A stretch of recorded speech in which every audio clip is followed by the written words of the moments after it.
Good.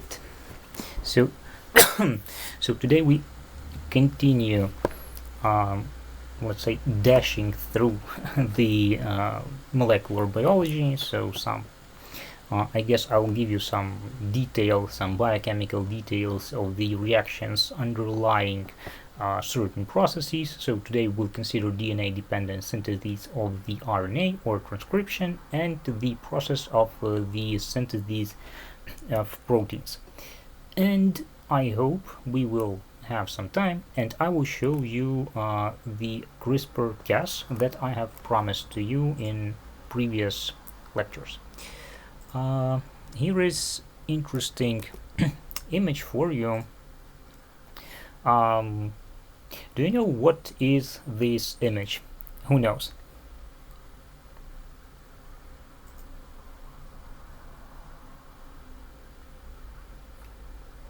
No? Did you ever study virology?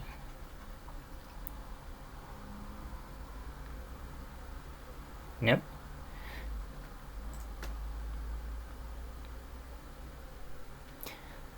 Here is reverse transcription, but this scheme is a bit bigger, so it gives you some larger picture, some broader picture. It's called the Baltimore's scheme, and this is probably one of the first schemes you will ever see if you study virology. So these are different viruses and different groups of viruses and some sort of combinations. What can you have inside of that virus? So this scheme shows you that they all are targeting the plus mRNA. So this is the RNA from which you can synthesize certain proteins, and of course they are obligatory parasites of the cells. They are hijacking basically the machine, the protein synthesis machine, and this is the mRNA that they are moving through. But inside that capsule, inside that virus, you can have either plus strand of the RNA that can be transformed into the minus RNA that is then transformed into once again into back into the plus RNA, or you can have minus RNA, or you can have some double helix with plus and minus RNA, or you can have DNA, and so on and so forth. So here are the retroviruses.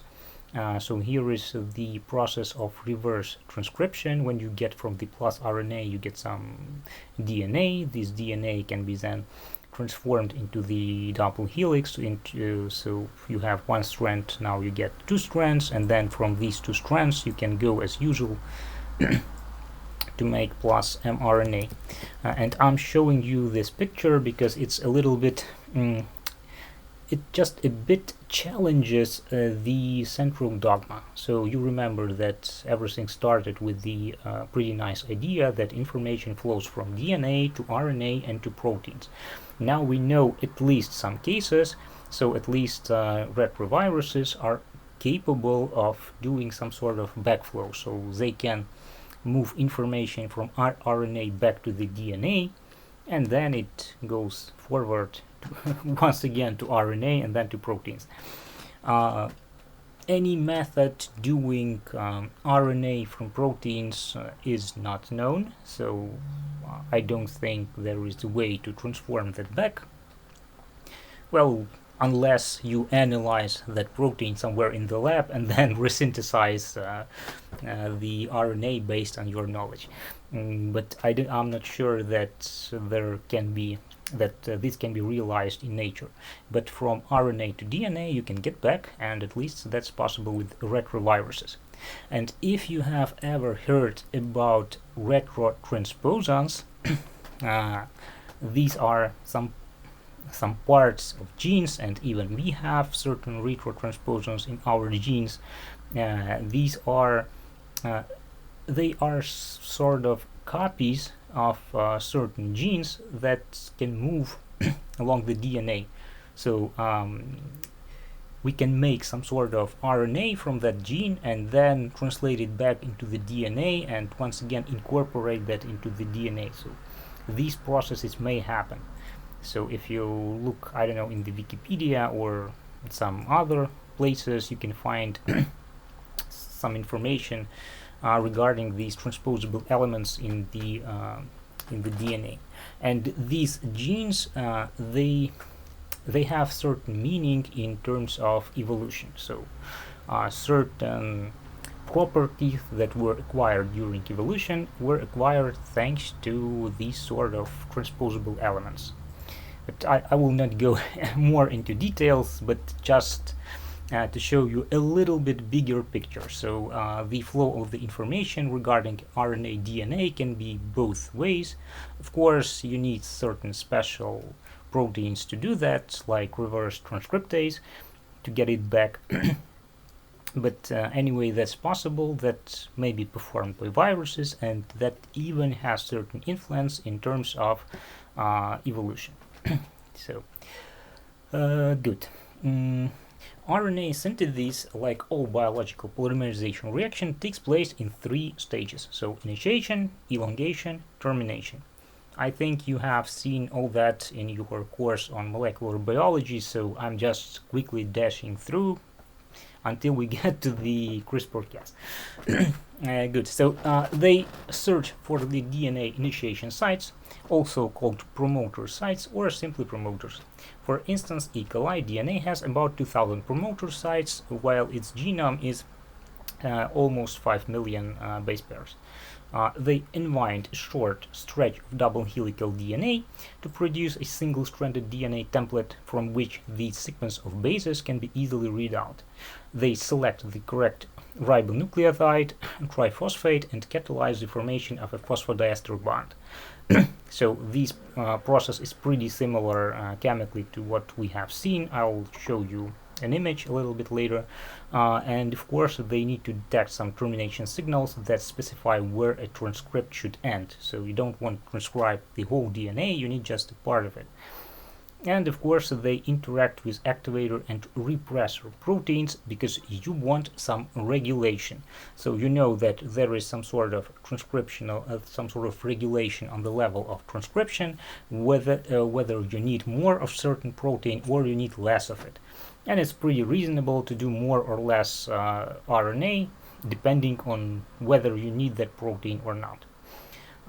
So here is a link to a video. I think you can watch that after the lecture, and here you see the chemical process of the RNA polymerase. What is it basically doing?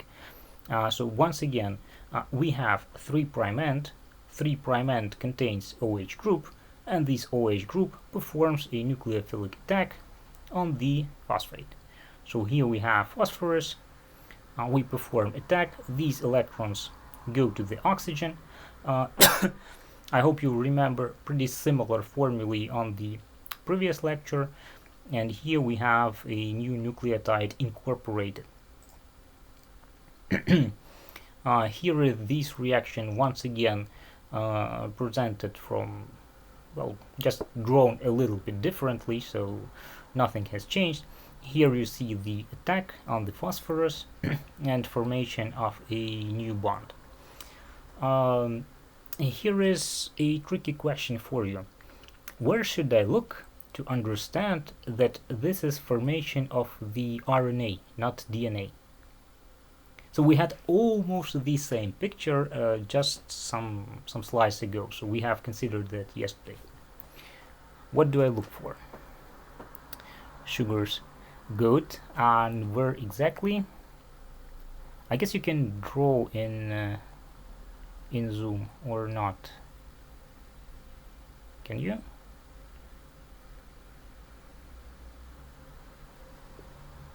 Yes, we don't have O. More precisely. Yeah, I see you. You know where it is, so let me draw that a little bit more precisely. So you should look at these OH.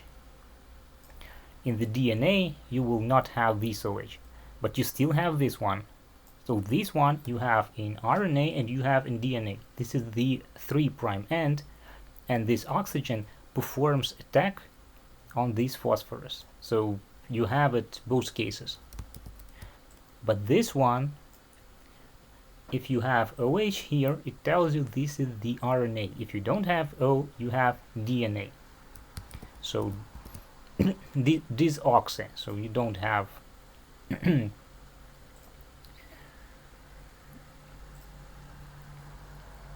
you don't have oxygen there for DNA.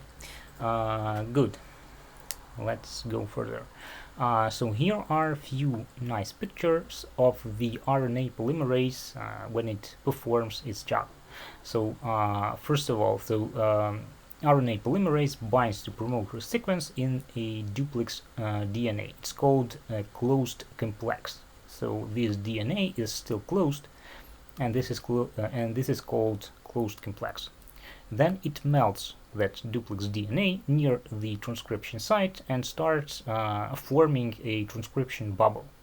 So here you see melting, and this thing is called open complex. So this is open complex, this is closed complex. Do you remember our previous lecture? We had some assay for single-stranded DNAs. How do you think? Can we use it to detect this sort of transcription bubble?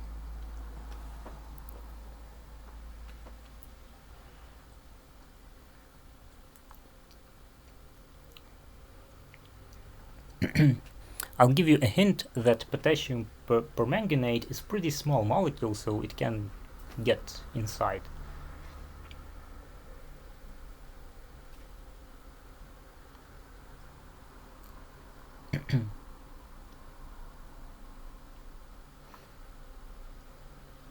No. Good. We can perform that sort of assay and detect the fact that we have somewhere this sort of transcription bubble, and thus DNA exists at least locally as single-stranded, because we have melted these strands to perform basically the transcription. So here you see that catalysis started, and it has catalyzed linkage of two initial R NTPs, and basically we can detect this open state. And no, well, if we need to detect that for some reason.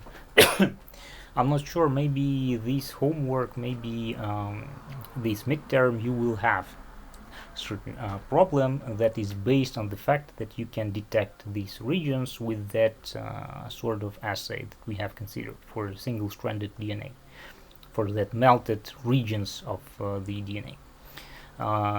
Good. So after the initiation, of course, we have the elongation. So polymerase advances 3' to 5' down the template. Once again, it's infinitely confusing, all these 3', 5', so on. So the only meaningful thing to remember that we have, when we are synthesizing all the polymers, we always have OH group on the 3' end, and we will be attaching something new to that 3' end. So we are attaching something new to the 3' end. Well, if we have some strand that we are using as a template, of course this strand will be anti-parallel. So here we have 3' end, here we have another 3' end of the anti-parallel strand. Good. The RNA polymerase of bacteria, archaea, and eukaryotic cells are fundamentally similar in structure and function.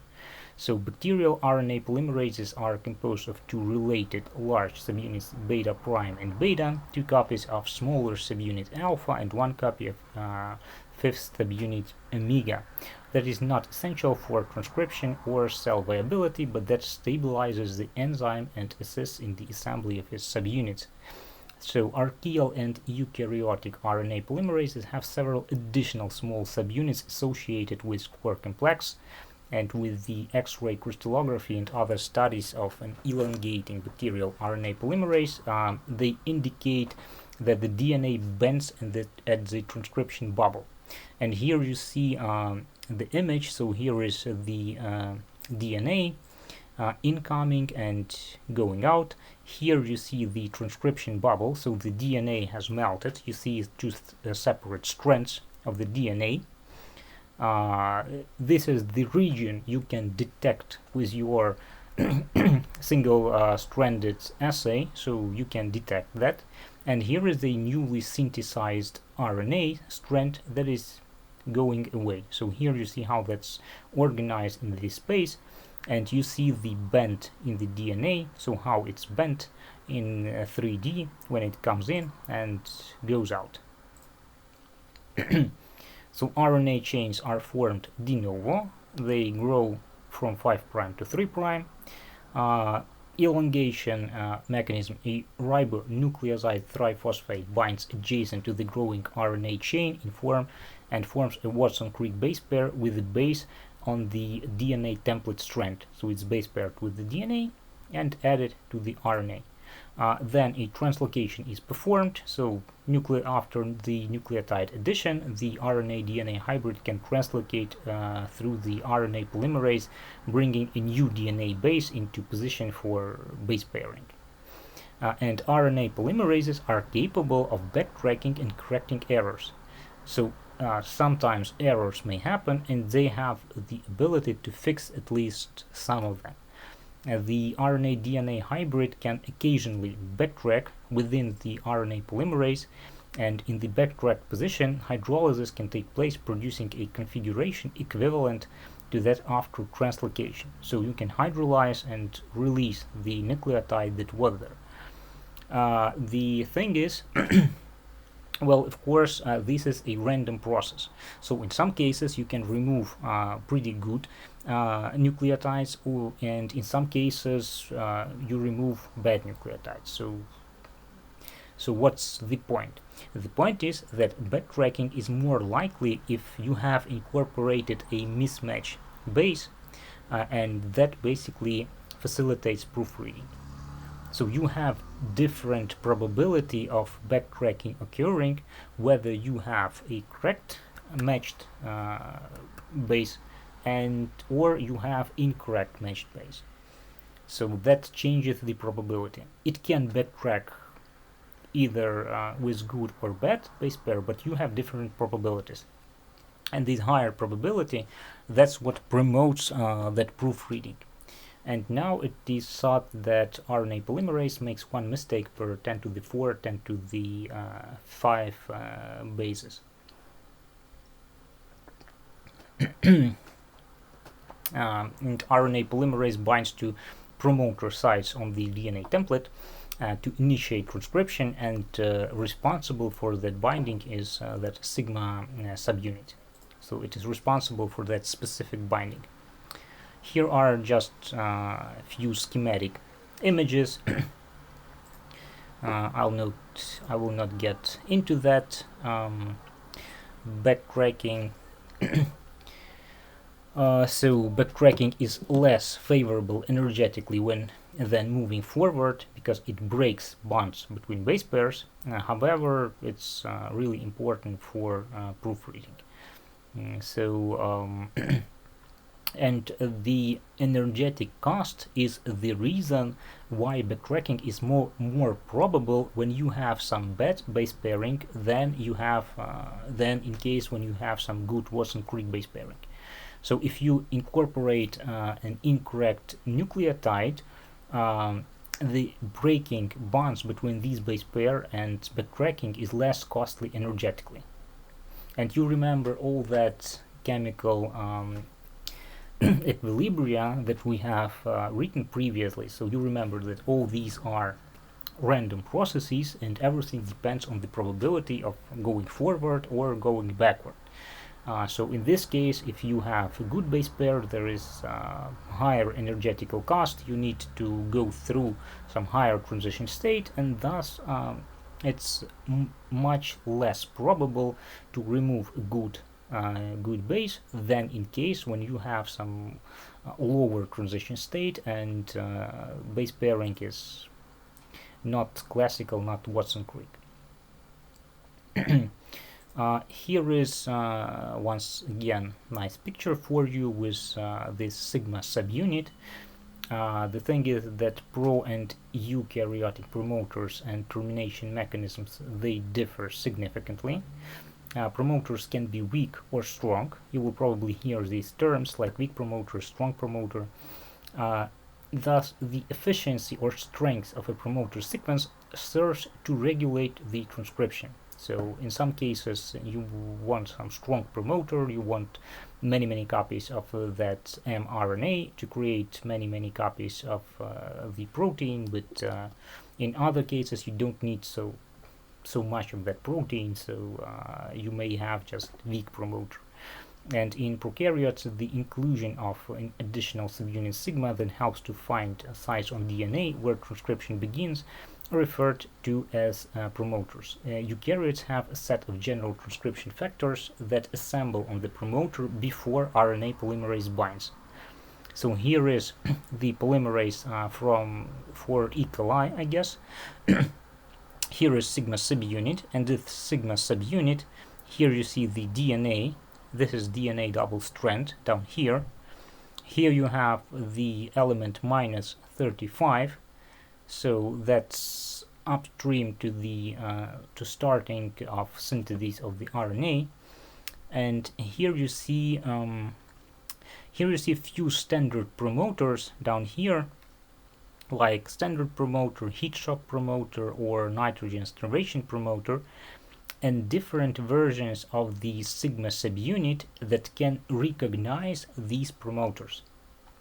So this part of the RNA polymerase, this sigma subunit, it can be different in different RNA polymerases. And depending on which sigma subunit you have, so all the rest can be pretty the same. But if you have different sigma subunits, they will recognize different promoters, and that will promote, of course, the synthesis of the RNA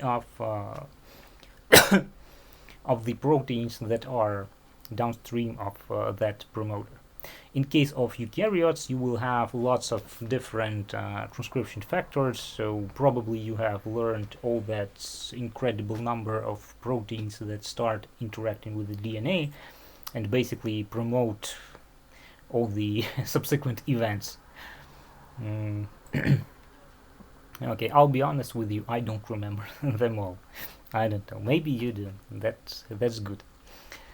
Here are examples of promoter that's for prokaryotes. Here you see the consensus sequence minus 35 TTGACA, and here is minus 10 consensus sequence. And here are promoters for eukaryotes. Here you see TF2B. So F, as always, it's some factor. So this is some, I guess, initiation factor. Here you see the theta box, some initiator element, and so on. So they look pretty differently, and they start pretty differently. Termination. Of course, we don't want to synthesize RNA from the whole strand of the DNA. That will be not reasonable. So we need just some part that contains protein or proteins of the interest that we want to use. So what do? The transcribed regions of DNA templates contain stop signals. The simplest one is the palindromic GC rich region followed by an AT rich region. The RNA transcript of this DNA palindrome is self-complementary. So here you see how that looks like. So here you see GC rich region, and here you see few for uracils. This stable hairpin is followed by a sequence of 4 or more uracil residues, which also are crucial for termination. The RNA transcript ends within or just after them. So this signifies that we should stop our transcription. The RNA-DNA hybrid helix produced after the hairpin is unstable because of its RNA uracil DNA adenine base pairs. They are the weakest of the four kinds, and so it's easy just to go away. So the pause in transcription is caused by this hairpin, and it permits the weakly bound nascent RNA to dissociate from the DNA template and then from the enzyme. So the solitary DNA template strand rejoins its partner to reform the DNA duplex, and the transcription bubble closes. So it just dissociates, and that's all. These things can be regulated. So here is an example of termination regulation, so-called ribose switch. So the here you see different how that looks in 3D. FMN, this is flavin mononucleotide. The 5' end of the mRNA that encodes proteins engaged in the production of the flavin mononucleotide fold to form a structure that is stabilized by binding FMN. So that the same flavin mononucleotide. So this structure includes a terminator that leads to premature termination of the mRNA. So here is a tricky question for you. Can you explain how that regulates the abundance of the FMN, of the flavin mononucleotide in the cell? So how that works?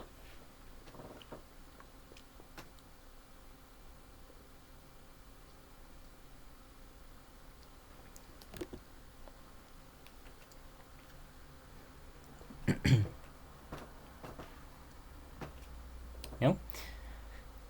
So consider you have a lot of FMN in the cell. Do you need more? If you already have a lot of it.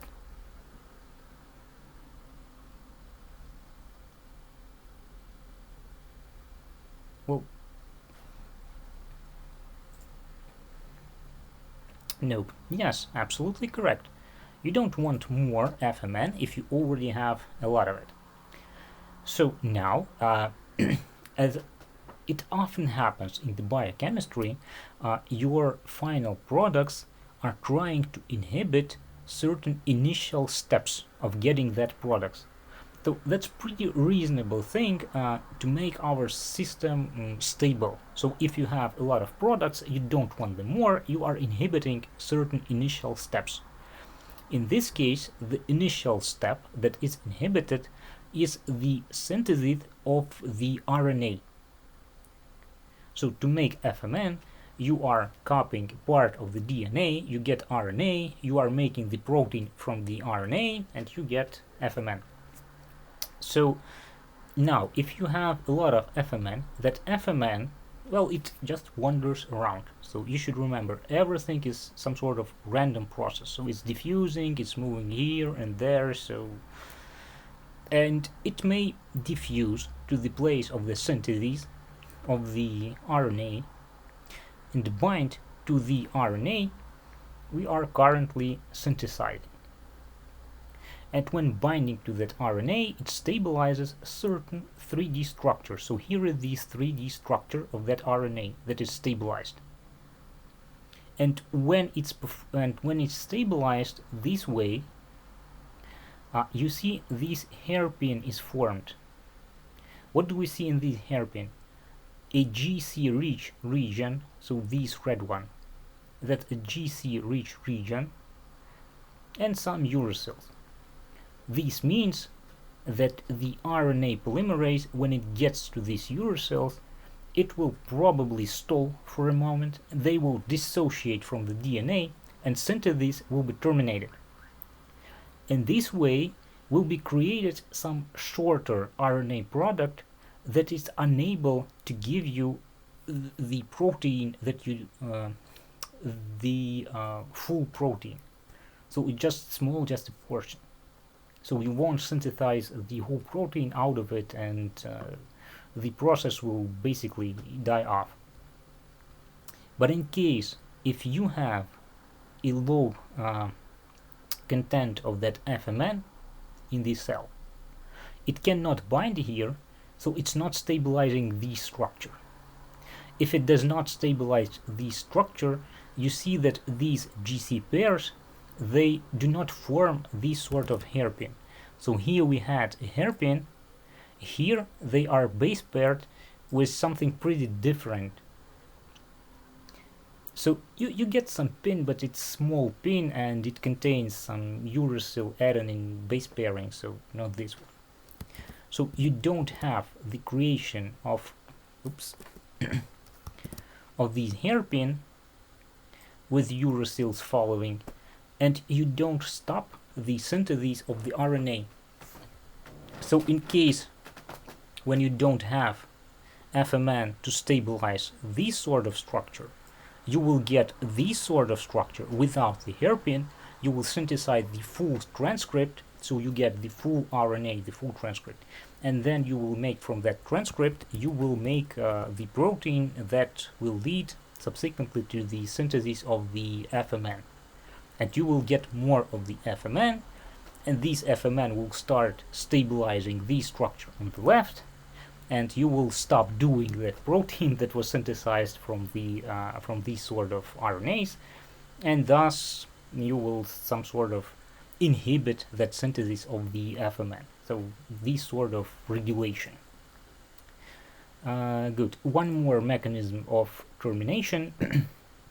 That's by the Rho protein. So here you see that Rho protein, it uses ATP to move along the newly synthesized RNA strand, and it binds to the nascent RNA chain and pulls it away from the RNA polymerase and the DNA template. So when the polymerase will pause on the GC-rich sequence, Rho may catch up and terminate the transcription. So that's pretty possible. Okay. Well, there are some proteins in addition to Rho that may provoke termination. So, for example, like NUS-A protein enables RNA polymerase in E. coli to recognize a characteristic class of termination sites, and so on. So there may be protein-independent and protein-dependent termination, and they function. The function signals, they lie in a newly synthesized RNA rather than in the DNA template. So that's basically some general characteristic. So we have either that hairpin in the RNA that terminates something, or we have some Rho protein catching up, and so on. Of course, you can use that. We can use that to our advantage. For example, certain antibiotics, they inhibit transcription. So if we want to stop bacteria from spreading, we may want to somehow stop them from producing new proteins, and one of the ways is to stop them producing new mRNA. So here, this is a rifampicin, I guess. Here is its structure, and it specifically inhibits the initiation of RNA synthesis. So initiation step. Rifampicin interferes with the formation of the first few phosphodiester bonds in the RNA chain. So the structure of a complex between prokaryotic RNA polymerase and rifampicin reveals that the antibiotic blocks the channel into which the RNA-DNA hybrid generated by the enzyme must pass. So if you look at that structures we had before, you may recognize where did I have it? So here is the channel that RNA goes away, and it blocks this channel, so the synthesis cannot be performed.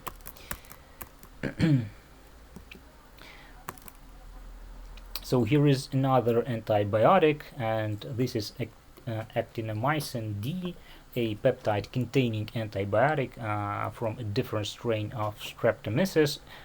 Inhibits transcription by binding tightly and specifically to double helical DNA. So it just intercalates the DNA and thereby prevents it from being an effective template for RNA synthesis. So here you have the structure and how that looks like.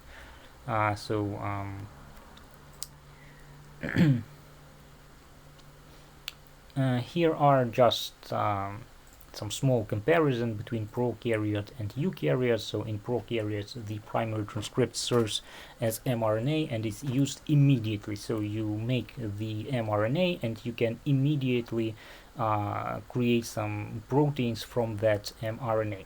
In eukaryotes, of course, you should remember that there is some transport of that RNA from the nucleus, and then you can only start.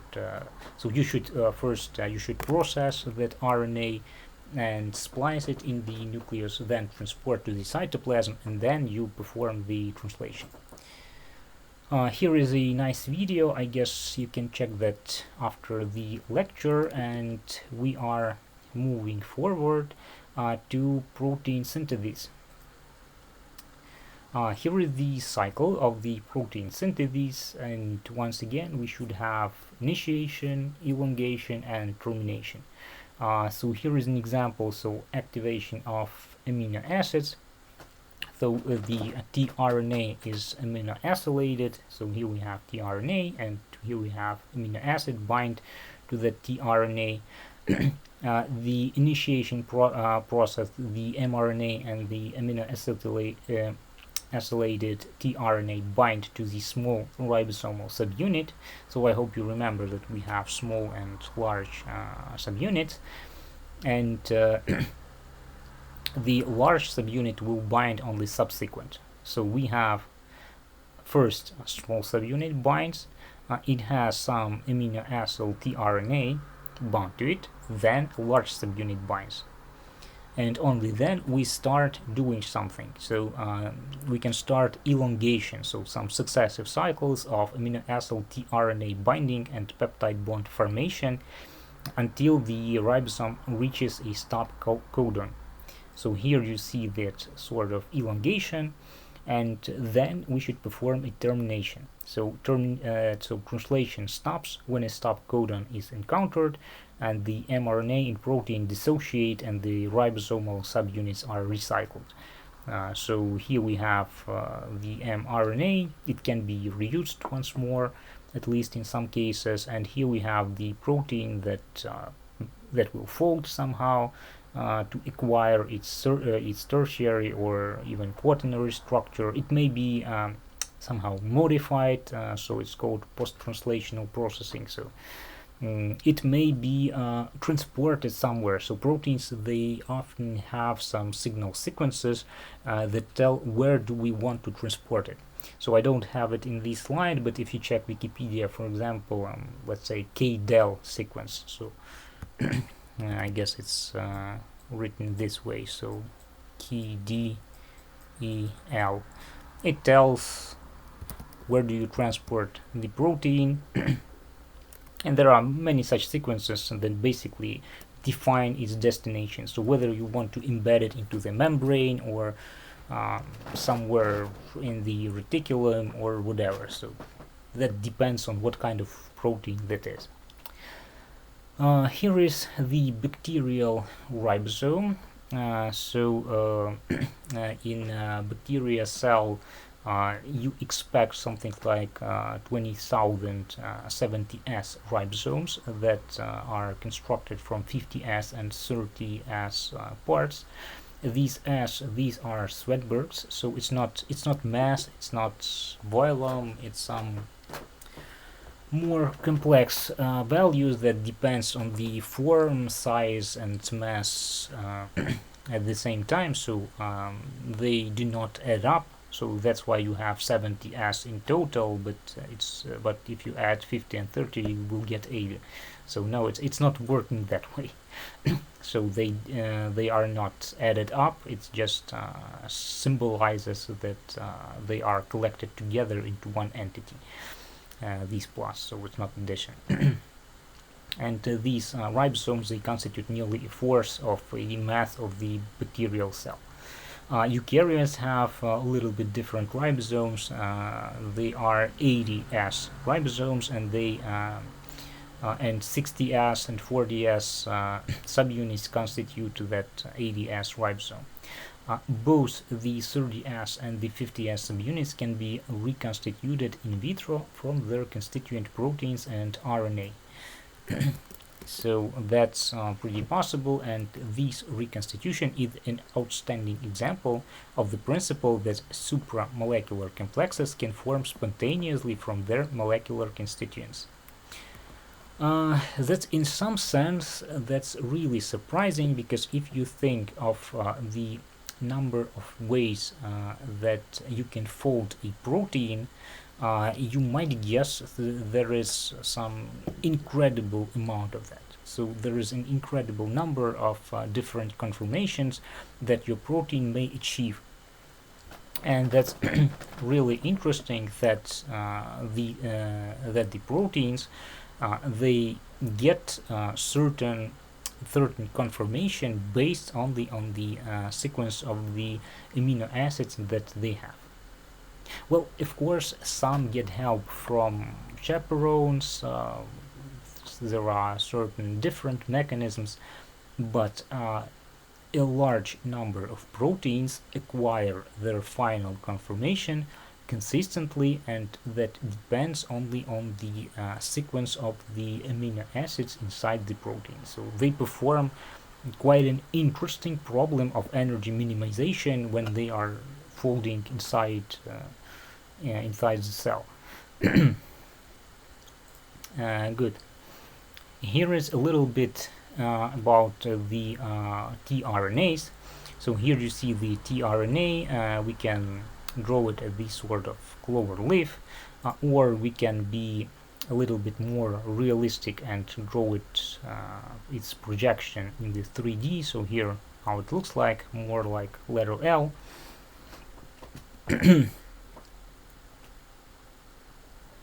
And here on the right you see the enlarged part that contains the amino acid. So that's this part. So here is some 3' end. So here you see this prime end in this sort of representation. So here it is, and that's amino acid attachment site. And here you see this part enlarged and how the amino acid is attached. So single RNA chain is something like 73 to 93 nucleotides. It's L-shaped. It contains 7 to 15 modified bases. These are methylated A, U, G, and C, and they basically prevent some unwanted base pairing and aid binding to synthetases, ribosome, and fine-tune codon recognition. It's 50% base paired. Its 5' end is phosphorylated, so usually PG, and CCA terminus binds amino acid on the terminal adenosine. So here you see the structure, here you see how that looks like. I will not get into much of the details regarding tRNAs. I just want to give you a little bit interesting feeling that tRNAs are also RNAs. Because you know they stand somehow on the on the side of the road. So we think of RNAs more in terms like mRNA or something like that, but tRNA is still RNA. And here is an interesting example for you. Some retroviruses, they may hijack tRNA from the cell and use it as a primer.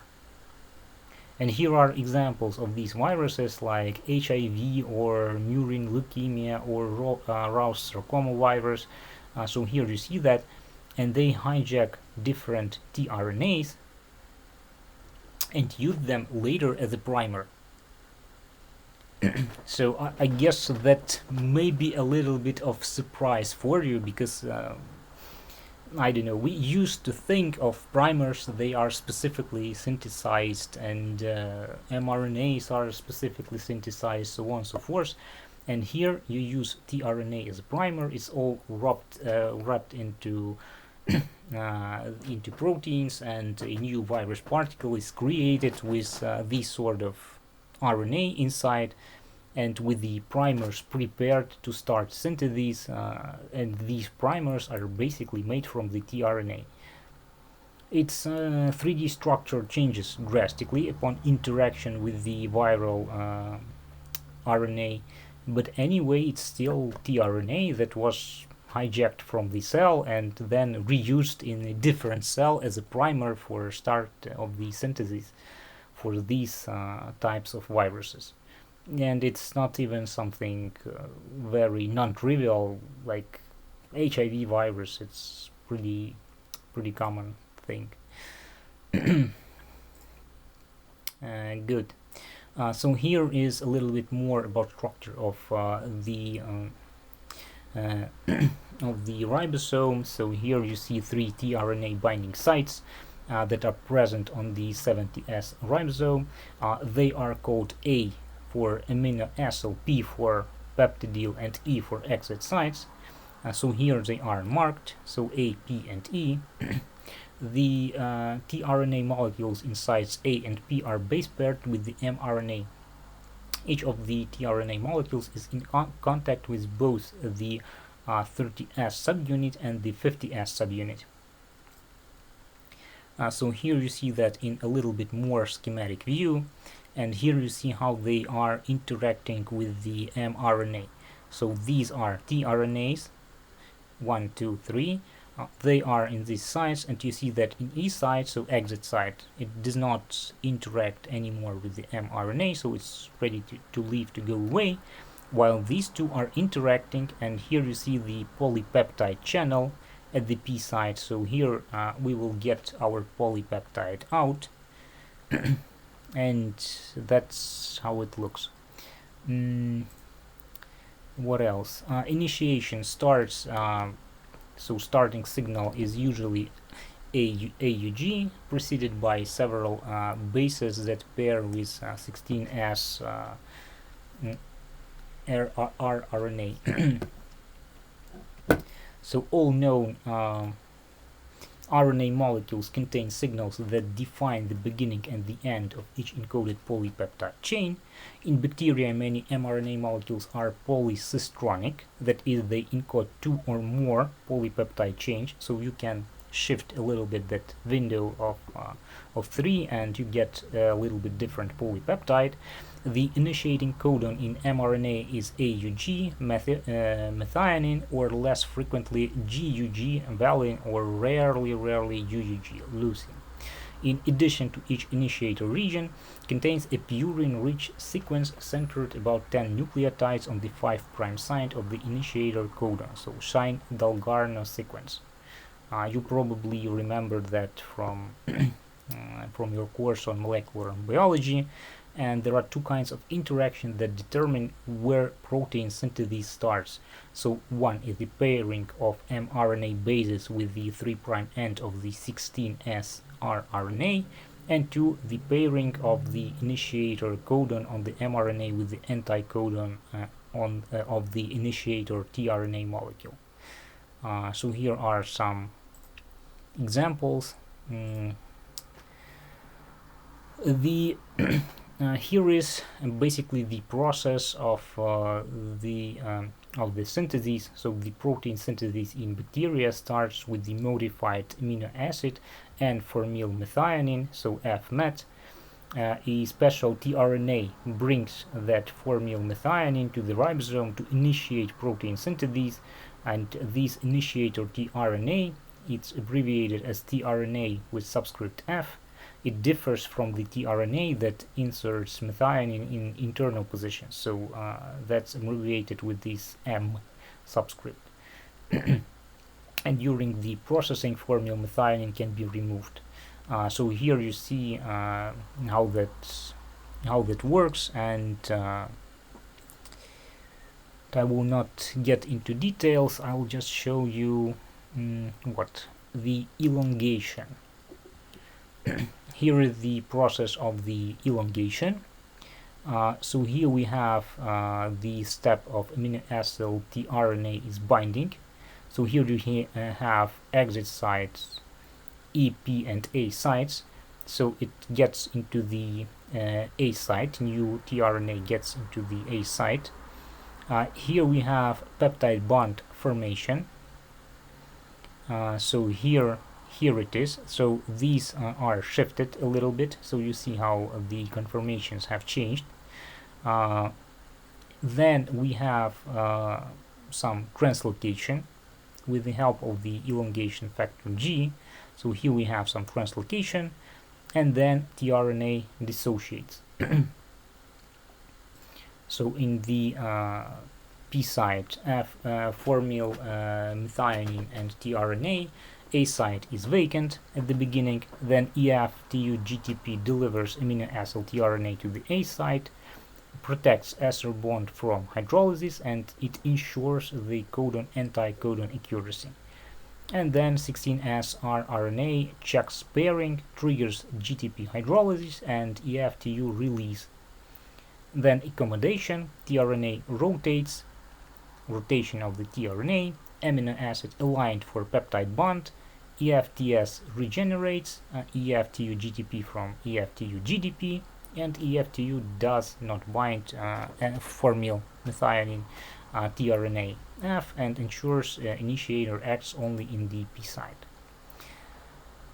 Looks convoluted, but anyway, here is one more view, a little bit more chemical view. Here are P site, A site, and somewhere on the left there should have been the E site, so the exit site, but we are not interested in that side because all the chemistry is performed in A site and P site. And here you see what happens. So this thing, it's a growing peptide chain. So so you have some growing chain here. So something grows. Here you have a new tRNA in the A site. So now we are forming a peptide bond. So you remember, so peptide bond, this is the amino group. Here you have what is left from the acidic group. And here we have attack of this pair of electrons on these carbon atom. So we are attacking that, so that's a nucleophilic attack. So here you see the bond is forming, and at the end of the day you get in the P site you get this thing, and you have all your newly formed peptide bond and all the rest of the protein you get in the connected to the tRNA in the A site. And here is let me return a little bit. So that corresponds, I guess, to this picture. So we have moved, here was some growing chain, we have performed creation of a new peptide bond, and now they have changed their position, their conformation. So now the tRNA that was sitting in the A site, so this is the A site, is now connected to that growing chain, to the newly synthesized protein, and this one is forced to move to the E site, and now the ribosome is ready to perform translocation. So it doesn't like the way that the bottom side is connected, for example here is connected to the P side, while the upper part is connected to the E side. So it performs translocation and everything gets back to the normal. So once again we have the tRNA connected to the P side at the bottom and at the top, and here we have connection to E side at the bottom and at the top. But during this translocation we have freed the A site. So the A site is now free and is ready to get some more tRNAs and perform some more synthesis.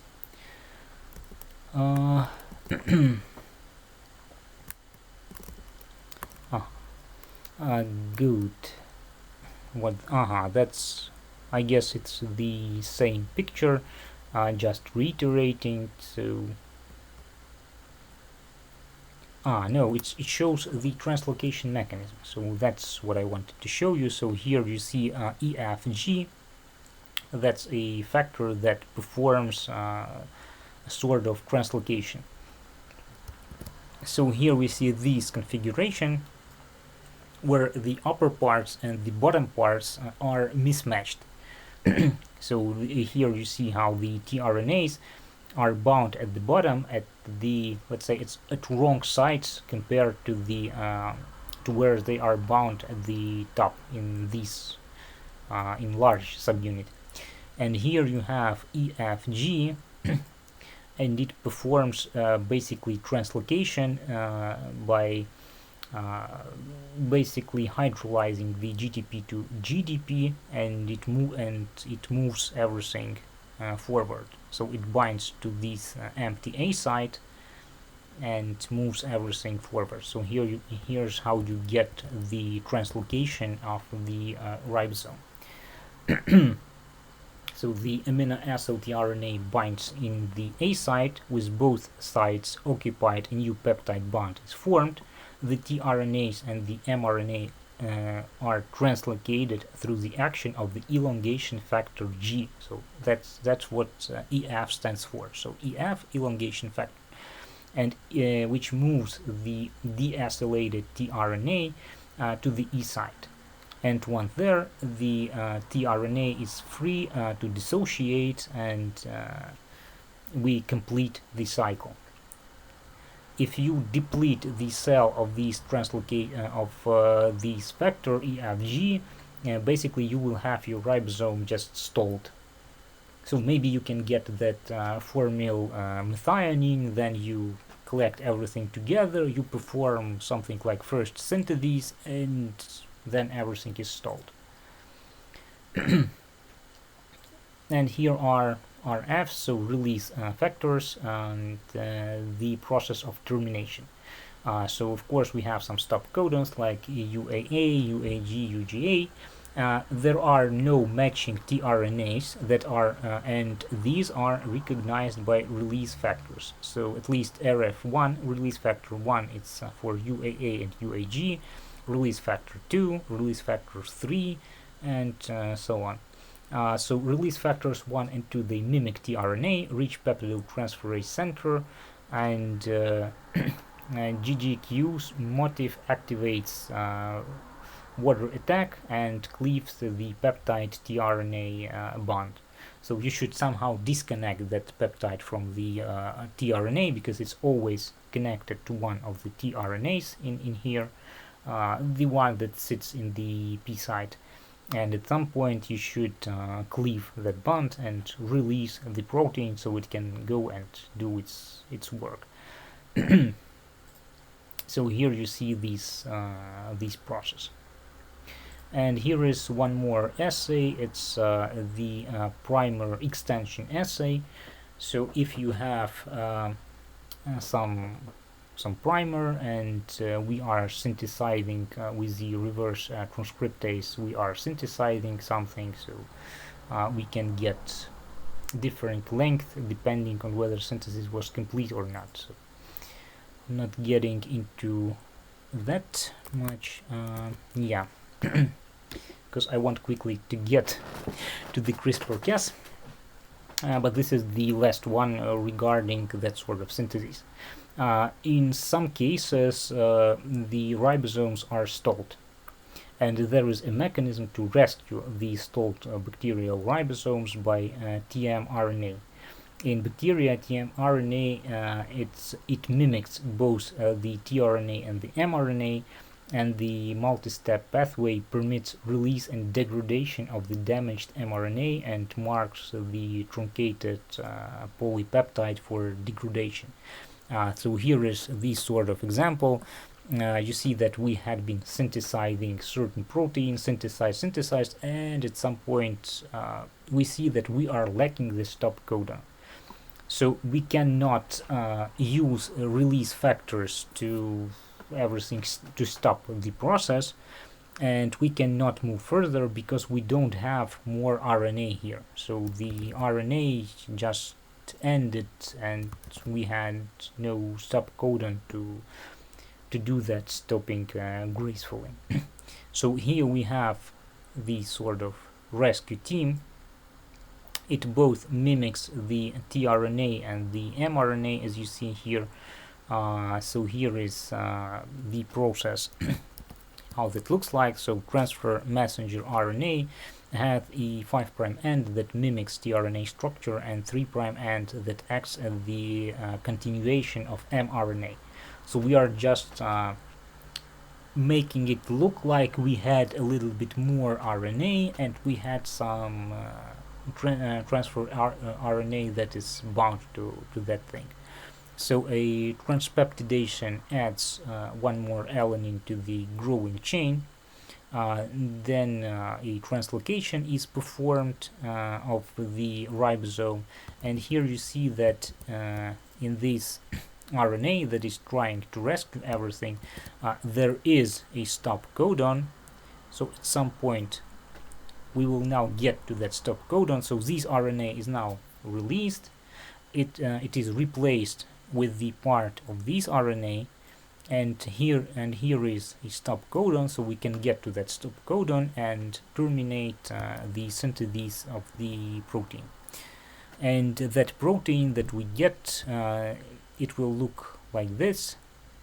So you will have a large tail with these sort of AAs, and that will signify that this protein should be degraded. So the cell will degrade that protein in the process. Good. So we have somehow got through the synthesis of the RNA and the proteins. So now I guess it's time to fulfill what I have promised to you and tell you a few words about CRISPR-Cas and how do we use that to edit genes. The thing is that, as many tools in biology, first this was some sort of process discovered in certain organisms. In this case, you see the Streptococcus pyogenes, and and these sort of bacteria, they use CRISPR array, what is called the CRISPR array. That's the part of their chromosome, and CRISPR stands for clustered regularly interspaced palindromic regions. So here it is. What is it used for in bacteria? So probably they are not performing some biological experiments and editing genomes.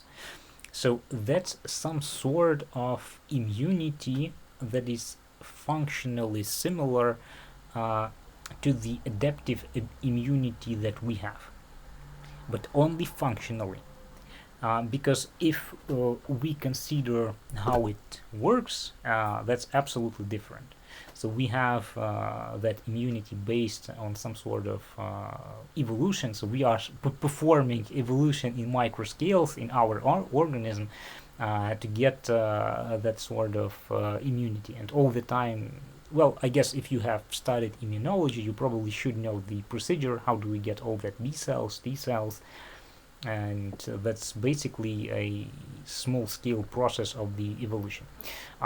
These guys, they use a pretty different approach, and the idea of this approach is basically carrying the memory regarding some viruses that may invade the cell in form of some parts of their DNA.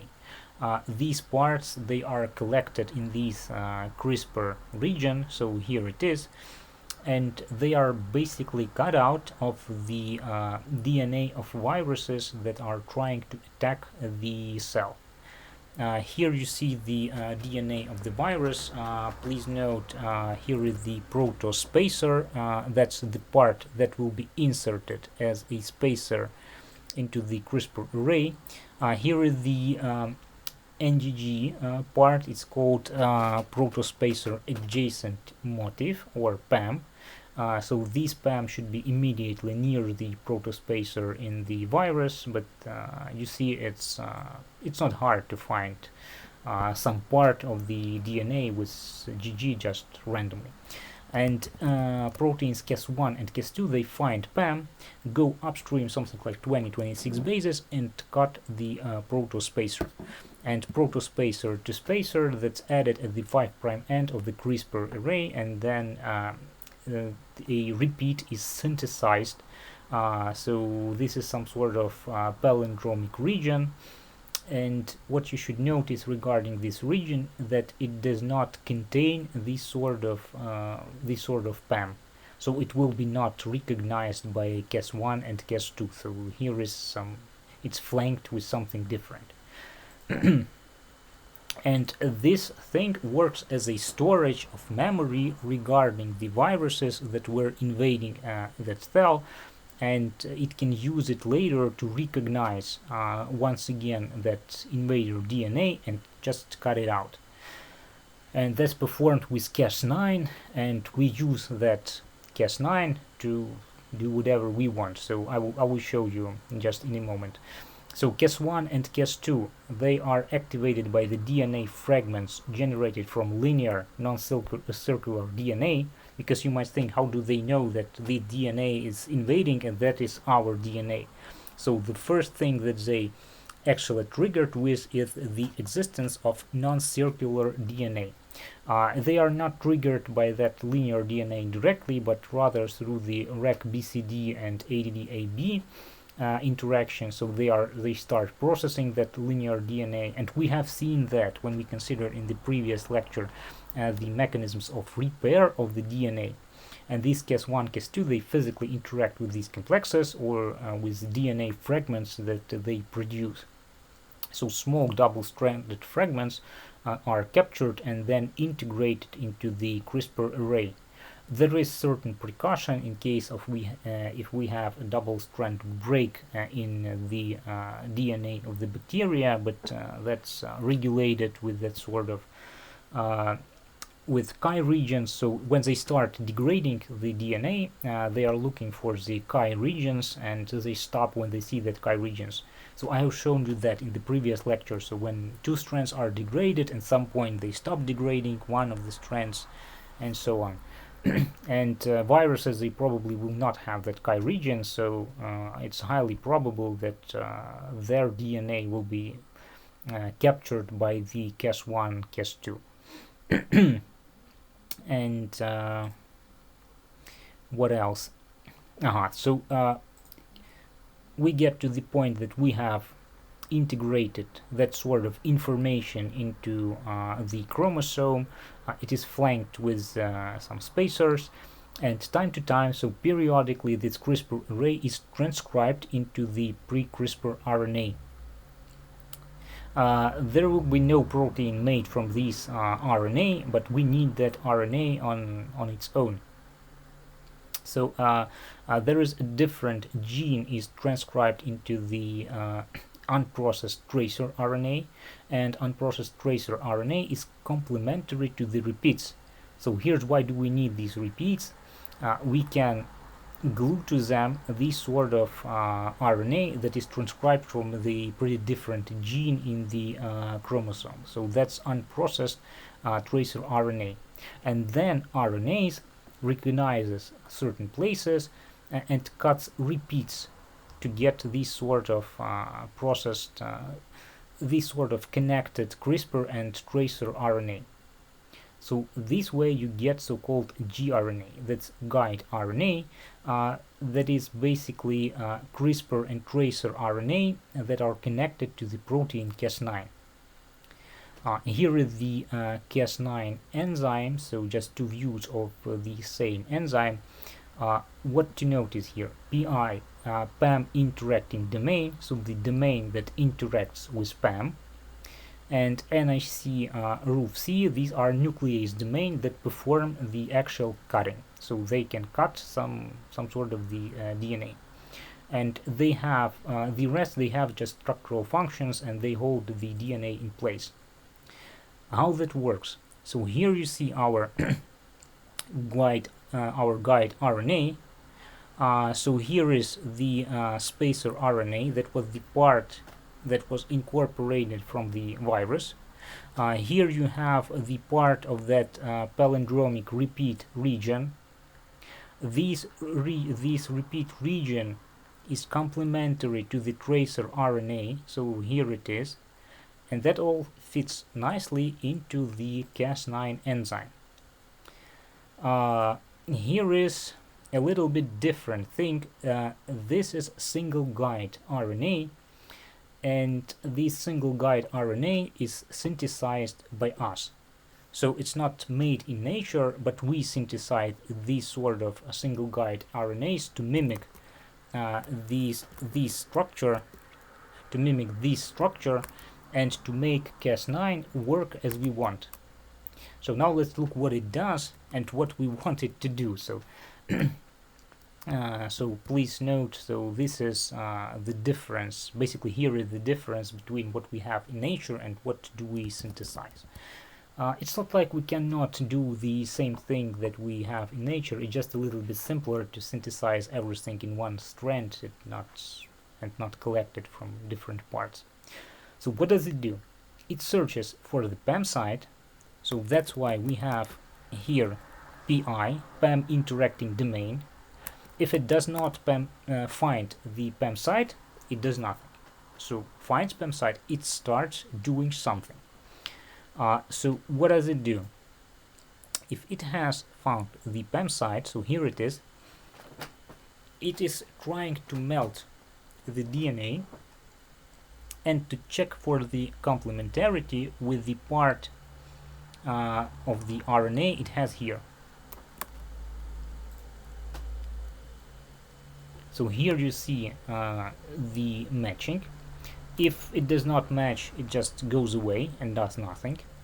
If these things match, it performs a double strand cut. So it just cuts the DNA into two parts. So if DNA was complementary to the guide, it cuts 3,5 bases upstream the PAM site, so normally like 4 base pairs, and generates a double strand break. So that's why if you have a virus that is trying to invade the cell, and the cell already remembers that in its CRISPR array, so has this sort of part of the DNA in its CRISPR array, and synthesized that guide RNA from that CRISPR array, and, well, connecting that to Cas9, this Cas9 will find the viral DNA and will just cut it into parts. So it will be not able to function properly in the future because it's just cut into parts. And of course, the other question you may pose, why doesn't it attack its own DNA? Well, because this DNA has no PAM sites. So these repeats, they have no PAM sites, so it will not attack the region where the information is kept. So that's how basically works CRISPR in the cell. What can we do with the CRISPR? So here is a small video that shows you what can we achieve if we take that protein Cas9, if we synthesize the RNA on our own, collect that together, and then put it into some cell. So let me show you this video. It's just 4 minutes and we will be... The CRISPR-Cas9 system is a tool for cutting DNA at a specifically targeted location. The technique has already revolutionized gene editing, but scientists are always looking for new possibilities. So what else can CRISPR do?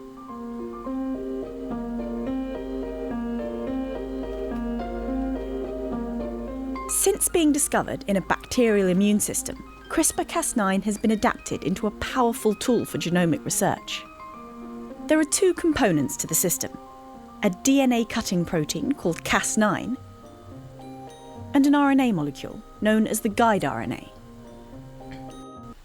So here you see the guide RNA inside the Cas9 protein. So that's what you get after translating or transcribing all that CRISPR array and then cutting it into parts and collecting with all these Cas9s.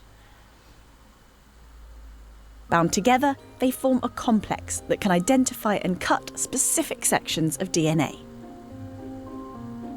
First, Cas9 has to locate and bind to a common sequence in the genome called a PAM. Once the PAM is bound, the guide RNA unwinds part of the double helix. If PAM is not found, it will do nothing. So that's very crucial step. So please remember that. So that PAM, it's really crucial. The RNA strand is designed to match and bind a particular sequence in the DNA. Once it's found the correct sequence, Cas9 can cut the DNA. Its two nuclease domains each make a nick, leading to a double-strand break. Although the cell will try to repair this break. So here you have already seen how Cas9 works. So it searches for that PAM, then it tries to match with that part of the RNA it has. If there is no match, it will once again do nothing. If match is found, it will break the DNA. What may happen subsequently, well, depends on the chance. But one of the cases that may happen, the cell will try, for example, repair that DNA. And you already should know from your course on molecular biology that these sort of repairs of double-strand breaks, they may introduce certain errors. So if you are doing that well consciously, so you have designed that sort of the RNA you are using with Cas9, you may introduce these breaks inside of certain genes, and during repair these genes may be just broken, and they are called knockout. So if you have ever heard term knockout mice, I guess, did you hear that? Knockout mice, knockout genes, knockout mice with knockout genes. Okay, so knockout gene, it's the gene that was shut off in this way by introducing certain errors in the DNA during, for example, this sort of repair. So it's like a boxer in a ring. So he is in the ring, he's still there, but he's in a knockout, so he's not conscious.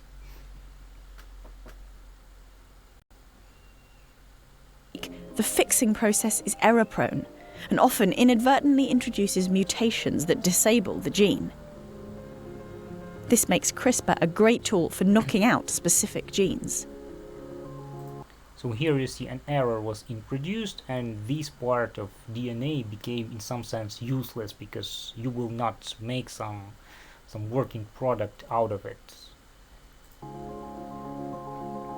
But making double-strand breaks isn't all CRISPR can do. Some researchers are deactivating one or both of Cas9's cutting domains and fusing new enzymes onto the protein. Cas9 can then be used to transport those enzymes to a specific DNA sequence. In one example, Cas9 is fused to an enzyme, a deaminase, which mutates specific DNA bases. So here is one more example. So you can just remove part of that Cas9 by modifying it, and you can basically stop it from breaking that DNA strands, but you can add different proteins that you want to interact with the DNA at specific places. So here you see the case when you are changing one of the NTPs, but of course you can fuse some different proteins, I don't know, like some sort of to initiate, let's say, transcription or to promote something.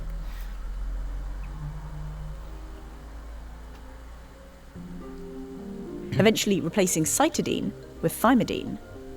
This kind of precise gene editing means you could turn a disease-causing mutation into a healthy version of the gene, or introduce a stop codon at a specific place. But it's not all about gene editing. Several labs have been working on ways to use CRISPR to promote gene transcription. They do this by deactivating Cas9 completely, so it can no longer cut DNA. Instead, transcriptional activators are added to the Cas9 by either fusing them directly or via a string of peptides. Alternatively, the activators can be recruited to the guide RNA instead. These activators recruit the cell's transcription machinery, bringing RNA polymerase and other factors to the target and increasing transcription of that gene. The same principle applies to gene silencing. A CRAB domain fused to the Cas9 inactivates transcription, by recruiting more factors that physically block the gene. I hope you remember all that cre and grep from our lecture number 8. So we had certain pathways that were interacting with that sort of thing. So oops. Oh, I guess everything.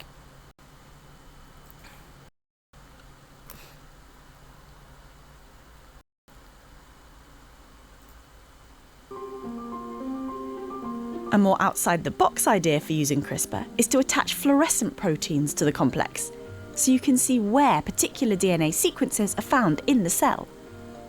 This could be useful for things like visualizing the 3D architecture of the genome, or to paint an entire chromosome and follow its position in the nucleus. CRISPR has already changed the face of research, but these new ideas show that what's been achieved so far could just be the tip of the iceberg when it comes to CRISPR's potential. Whatever comes next, it seems the CRISPR revolution is far from over.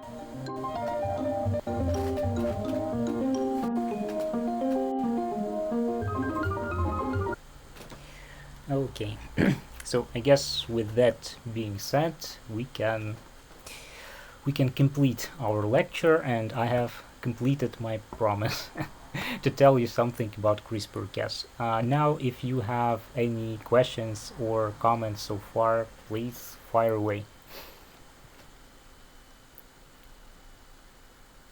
Okay, I guess no comments, no questions. Good. Then have a nice evening and see you next week.